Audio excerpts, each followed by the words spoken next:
सर्दियों में गुलाब के पौधों के पीछे कुछ इस तरीके से काले कीड़े हो जाते हैं या पत्तियां पीली होने लगती हैं। तो आज के वीडियो में मैं आपको बताने वाली हूं कि नर्सरी वाले किस तरीके से अपने गुलाब को स्वस्थ रखते हैं, किस तरीके से गुलाब पर बहुत सारी कलियां ले लेते हैं। साथ ही आप वीडियो के अंत में ये भी देखेंगे कि किस तरीके से नर्सरी से लाए हुए पौधे को आप रिपोर्ट करेंगे तो वो पौधा सूखेगा नहीं। कई लोगों की क्वेरी है कि जब हम नर्सरी से पौधा लेकर आते हैं और उस पौधे को रिपोर्ट करते हैं तो वो सूख जाता है। तो वीडियो में जो ट्रिक बता रही हूँ उसे ध्यान से देखिए।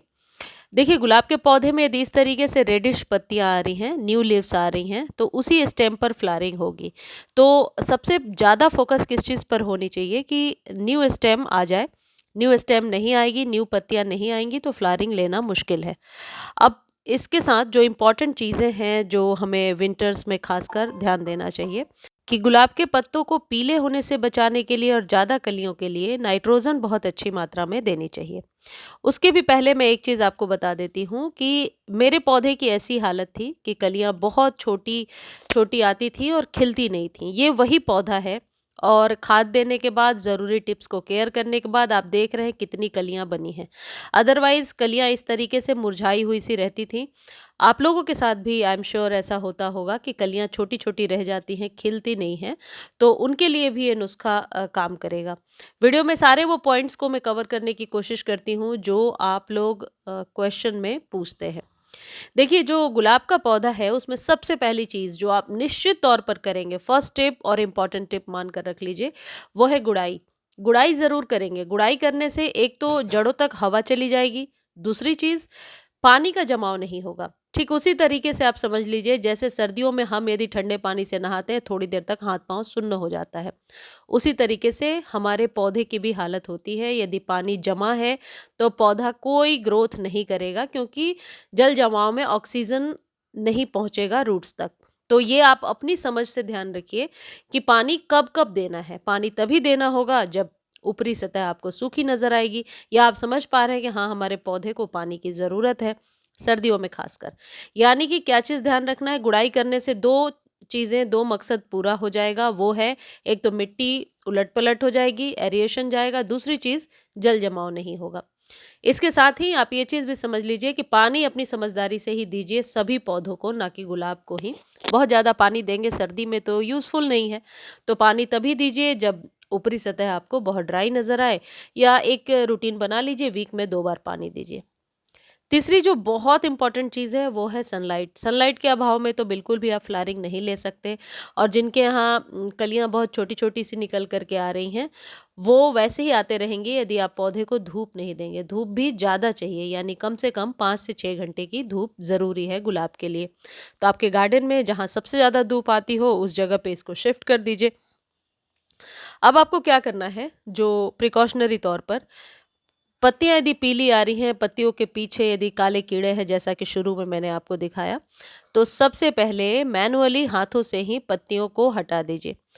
देखिए, मेरा एक और ये गुलाब का पौधा है और ये सूखने लगा था ऑलमोस्ट, लेकिन सही केयर करने से इसकी स्टेम अब हरी हो गई और नई-नई स्टेम, नई-नई पत्तियाँ आने लगी हैं। कुछ दिनों में इसमें फ्लावरिंग होने लगेगी। तो हर वो पौधा जो आपके यहाँ आपको लग रहा है सूख रहा है, उसके लिए आपको क्या करना होगा, सबसे पहले चाय पत्ती का इस्तेमाल कीजिए।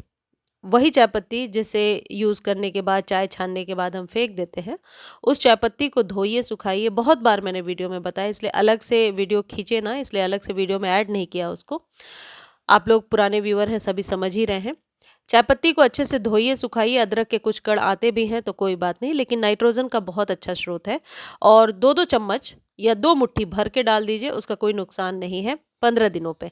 खासकर ये गुलाब के लिए मैं बता रही हूँ। गुलाब पर नाइट्रोजन यानी चाय पत्ती का इस्तेमाल बहुत साल पहले से मैंने देखा है और अच्छा रिजल्ट होता है। देखिए, गुलाब के पौधे पर यदि ऐसी कलियाँ आपके यहाँ बनने लगी हैं, तो किसी भी प्रकार के स्प्रे को नहीं यूज़ करना है, खासकर कलियों पर। और पत्तियां पीली हो रही हैं तो मैनुअली, जैसा शुरू में मैंने आपको बताया, खुद से हटाइए और पत्तों को उलट पलट कर देखिए। गुलाब एक ऐसा पौधा है जो थोड़ी सी केयर ज़्यादा मांगता है। देखिए, जैसे मेरे इन पत्तों के पीछे काले कीड़े हैं, तो समय पर इसे नहीं देखा गया तो ये फैलता जाएगा। ठंड की वजह से ही ये सारी प्रॉब्लम्स आती हैं, क्योंकि सही धूप नहीं मिल पाता और हम गमले को रोटेट करना भूल जाते हैं। जैसे मैं घुमा घुमा कर आपको दिखा रही हूँ, रोटेशन सभी गमलों के लिए बहुत ही ज़रूरी है।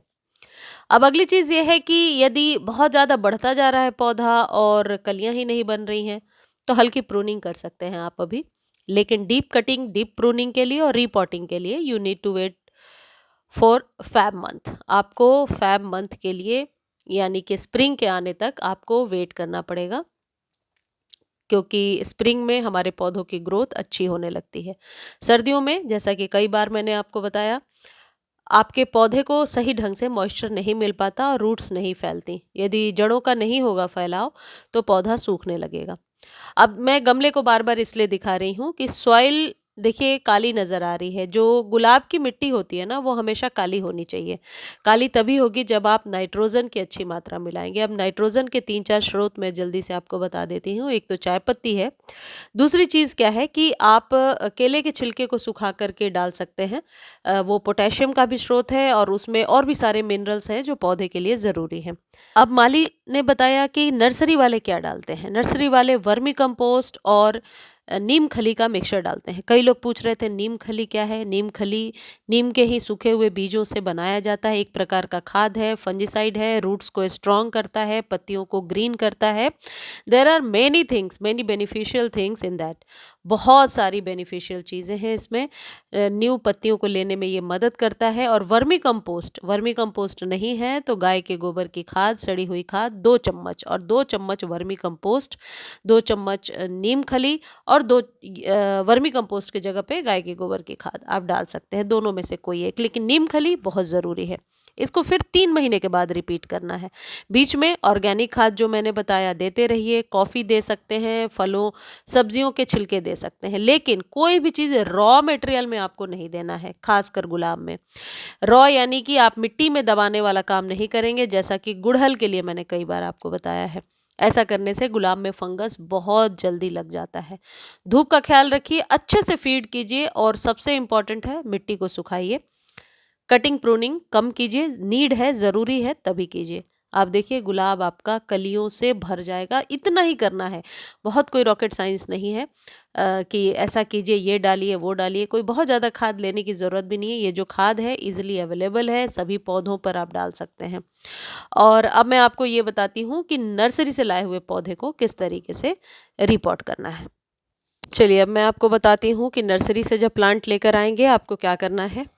सबसे पहले सेम डे रिपोर्ट नहीं करना है। सेकेंड डे जब आप रिपोर्ट कर रहे हैं, कुछ इस तरीके से जड़ों को बिना खोले नीचे की सिर्फ पन्नी हटाएंगे, और बाय चांस गलती से पन्नी हटाते ही जड़ें खुल जाती हैं, तो इनको पहले अच्छे से बांध दीजिए, जैसा मैं वीडियो में आपको दिखाऊंगी। सॉइल पहले से तैयार कर लीजिए, जिसमें कम से कम 40% कंपोस्ट जरूर मिला लीजिए। बाकी के रेशियो में गार्डन सॉइल और सैंड ज़रूर मिलाइए।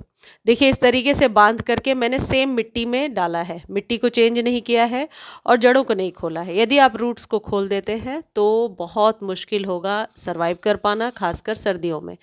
फंजीसाइड ज़रूर मिलाइए। ये नीला नीला जो पार्ट आपको दिख रहा है ये फंजीसाइड है। 1 चम्मच फंजीसाइड मिलाने से फंगस लगने की समस्या नहीं होती है। और फिर अच्छे से फर्स्ट डे पानी डालिए और 2 से 3 दिनों के लिए शेड में रखिए। निश्चित तौर पर आपका प्लांट बच जाएगा। और खासकर गुलाब को हेवी फर्टिलाइज़र चाहिए होता है, तो नाइट्रोजन युक्त खाद यानी आप कंपोस्ट देते हैं तो गुलाब के लिए बहुत ही बेहतर है। इस तरीके से लश ग्रीन पत्तियाँ थोड़े दिनों में आने लगती हैं। और यदि पुरानी पत्तियाँ गिर रही हैं रिपोर्ट के बाद, तो टेंशन लेने की ज़रूरत नहीं है। कलियाँ पहले से लगी हुई हैं तो उन्हें काट दीजिए, क्योंकि वो कलियाँ नहीं खिलेंगी जिन कलियों को आप नर्सरी से लेकर के आए हैं। या तो कलियां खिलानी है तो रिपोर्ट मत कीजिए, 3-4 दिन ऐसे ही रहने दीजिए, 3-4 दिनों के बाद रिपोर्ट कीजिए। अगली एक और इम्पॉर्टेंट चीज़ है, यदि लेने जा रहे हैं पौधा अभी बहुत अच्छे से चेक करके लीजिए। इस तरीके से पत्तियां यदि काली पीली हैं तो उन्हें या तो माली से बोल करके पहले हटवाइए या कुछ फ्रेश प्लांट ही लीजिए, क्योंकि नर्सरी में सर्दी की वजह से अक्सर मैंने देखा है पत्तों के पीछे काले कीड़े चिपके होते हैं, उन्हें हम लेकर आते हैं और फिर केयर कराना मुश्किल हो जाता है। इस तरीके से गुलाब की कंप्लीट केयर कीजिए। नर्सरी से लाया हुआ पौधा मुरझाएगा नहीं है, इन बातों का ध्यान रखिए। और हाँ, 2 दिनों के बाद उसे धूप में रखिए, लेकिन पानी मत दीजिए। जैसा मैंने बताया, सॉइल के सूखने का वेट कीजिए। मुझे उम्मीद है ये जानकारी आपको बहुत अच्छी लगी होगी। जानकारी अच्छी लगती है तो चैनल को लाइक, शेयर और सब्सक्राइब कीजिए। और इस वीडियो को आप फेसबुक पर भी देख सकते हैं। फेसबुक पर देखने का लिंक डिस्क्रिप्शन में दिया हुआ है। और देखिए गमले में इस तरीके से दबाइए ज़रूर, ताकि एरिएशन ना बने, और डैब डैब करके अच्छे से बिठा दीजिए इस तरीके से, ये बहुत ज़रूरी है। धन्यवाद।